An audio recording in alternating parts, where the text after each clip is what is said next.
Hi guys, good morning. Okay na. Sumunod naman yung pamangking ko. Natanggal niya na dyan, nandyan yung mga bagong tanim tsaka nandun Natanggal naman niya. Pero okay. Hindi pa dinakot yung basurahan. Ganun talaga, di ba? Pero at least nakasunod.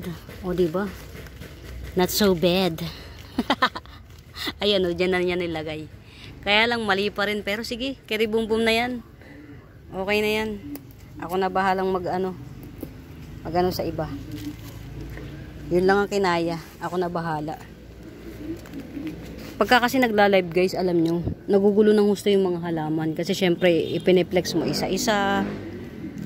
Pinapakita mo sa kanila isa-isa.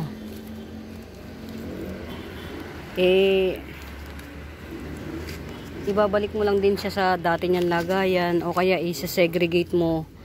Pagsasama-samahin mo yung mga magkakaparehas.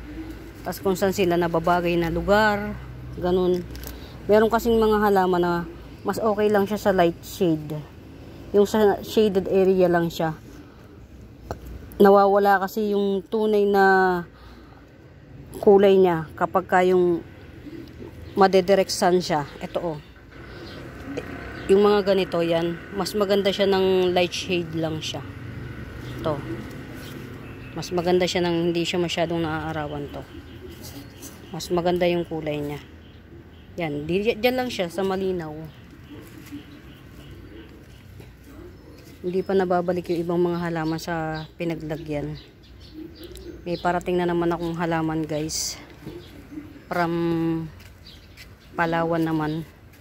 Kasi yun yung bilihan na medyo mura. Medyo mura yung bilihan. Yan. Ay, wala dito yung ano. Ito. Naka-open na yung internet. Yan. Yan. I-open, i-connect ko nga yung internet dito.